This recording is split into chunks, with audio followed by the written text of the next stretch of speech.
Meanwhile, the delivery of Virginia-class subs from the US could be delayed. Senate Republicans are stalling on a bid to fast-track their delivery, arguing the Biden government needs to invest more in manufacturing subs in the US. Joining me now is National Security and Defence expert Peter Jennings. Thanks for your time. Thanks. How real is a threat? Because domestic politics in the US, like any domestic politics, always threats and so on. Is this a real one, do you see? Yeah, we need to be concerned about it. The Americans are building about 1.2 submarines a year, and for their own schedule of expanding subs, they need about 2. And on top of that, of course, there's Australia's demand. So what's in contemplation is that we will assist the Americans to expand their own yards and, ultimately do building in Australia. But the demand for submarines is just getting bigger and bigger, and the capacity to build them is pretty limited. So we need to watch this carefully. I suppose it does highlight the risk of AUKUS if a partner pulls out between now and when the thing's actually, up and running. Once it's happening and they're being delivered, there's an element of certainty. But before then, there's a risk, right? And the figure you always think about is Donald Trump and what might happen there, that it does highlight that we're all in. Absolutely. This is one we can't afford to get wrong, Tom. I mean, I reflect on the French submarine build, that we could walk from that project.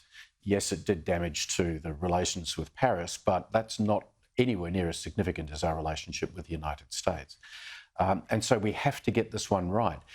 And don't just think Donald Trump. I think there's also reason to be concerned that opposition is building on the left of Australian politics. That's where the threat to AUKUS comes from, not from the coalition parties.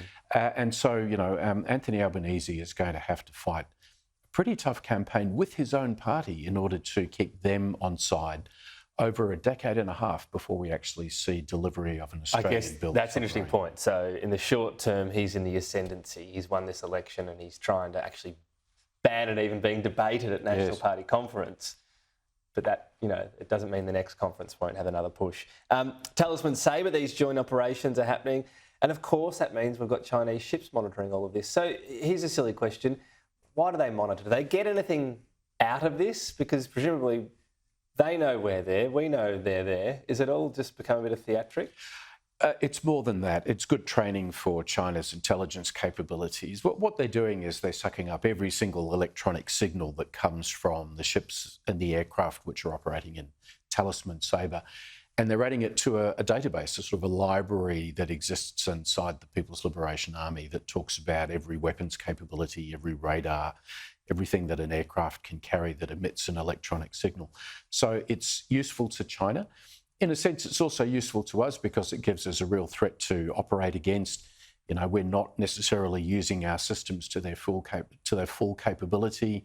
We can be spooking the Chinese by providing inaccurate information, which they think reflects the capabilities of our radars and sensors. So a few fake dings and beeps. Absolutely. And of course, we know they're coming. They've been here since about 2018. So it provides... First time it was amongst this, frisson, the excitement was palpable. Now it's like, here are the exercises and here's the Chinese monitoring ship. Adds a bit of realism to the exercise.